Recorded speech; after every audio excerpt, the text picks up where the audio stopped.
From the book Violent Crime by Fred Omori, IYAMU wept openly and bitterly when the death sentence was passed on him. He was given a flicker of hope when the first Benin robbery and firearms acquitted him on the second charge. He started writing letters of appeal for clemency, attacking series of commendations letters he got when he was still in the good books of the authority. IYAMU never realized that when you overstep your bound, even those that sent you that error will abandon you. He rounding up the judgment on IYAMU, he remarked that here was a man so much in love with his gun, he made it his wife, a sharpshooter who takes delight in killing criminals without rigor to the safeguard provided by law, or at a time when the services was most needed, turned his back at society and refused to shoot. It was this carryover malice of IYAMU's extrajudicial killings that dictated his death. IYAMU was like a small wound that was allowed to fester and became cancerous and almost battered the image of the force.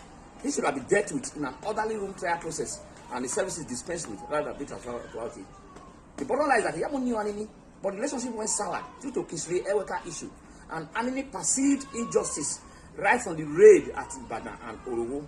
From that moment, Anini then vowed to rope IYAMU into trouble as he believed IYAMU was the arrowhead of the attack against him. Policemen are taking a lot of risk at policing the society, which is very careful when accusing them. When it became obvious to IYAMU and Anini, when it became obvious to IYAMU and his family that he was not going to be granted clemency, he then planned with his family to bring food with poison for him to avoid public execution. When his 16-year-old daughter brought the food to Adesiwa Division, now the headquarters of the newly established Zone 5, the police guard on duty asked her to taste the food. She refused. IYAMU was yelling from inside the prison cell that they should allow him to have the food as it was specially prepared for him. When the police guard on duty pushed on the food on ground for a police dog to eat, 5 minutes later the dog convulsed and died. From then on, IYAMU was no more allowed to talk or food to be brought to him. On the eve of 13th February 1967, Bendel Broadcasting Service, Radio Bendel, started broadcasting the confirmation of the death sentences of IYAMU and 9 others. The others were Friday Ukoma, alias Ufege, Solomon Osefeka, alias Afakon, Ben Adobi, Moses Idas, alias Moli, Philippe Rebelloa, also known as Moli, John Bulahunwa, alias JB, Monday, and Sivanis Anoyago. The 10th person was Odaro, escaped from detention that week. On the 14th of February 1987, a Valentine's Day, as early as 6:30 a.m., IYAMU was waking up and told to get dressed up as the military governor wanted to see him. IYAMU replied, "Is today not Saturday? Today is not a working day. How would the governor want to see me?" He got dressed up in his French safari suit and black shoes and was taking the Land Rover in hand chase. Though execution by firing squad was always at Amin Barracks at Bubahi, the multitude of people going towards the Kewan Road plus the red flag at Asoro Hill Junction soon made him to realize the end has come. IYAMU and 8 others were the first set of armed robbers to be executed at the Kewan Road. The last set of people to be executed at Bubahi included David Kwegbe. At execution ground, Kwegbe claimed that Anini was his boy, that he trained him. As at then, Anini has not been arrested. When Anini was eventually arrested and asked about Kwegbe, he denied ever knowing him. When IYAMU alighted from the Land Rover that brought him to execution ground, he shouted, "Edo, this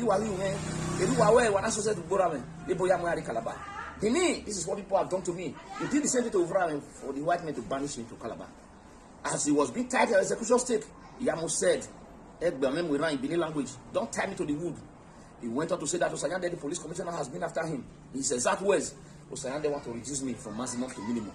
He went on to say that one of his in-law, Iyari, a retired educationist, was owing him 900 naira, that he should pay the money to his children. Iyari died in 2003. IYAMU said no one should touch his properties, as the house at Arosa, he inherited it from his father. He took loan to renovate it. From the rentage he was getting, he used to build the one at Heneden Street, close to Second Cemetery at Buzebu, where he was buried in a mass grave along with the other 8 men. In rounding off a chat with the press, IYAMU busted a Benin song. The song goes like this: "Upopa bono legame, eho no wekira ho, ekomega bieveva, bomere omyo afani ready." For the non-Benis, let me give the translation of this IYAMU swan song of Braga Dasu. "With the tribulation of the world that surround me, a great and turbulent wave that is blowing, my mind is having double thoughts. Come and rescue me, Almighty God, and don't let me fall."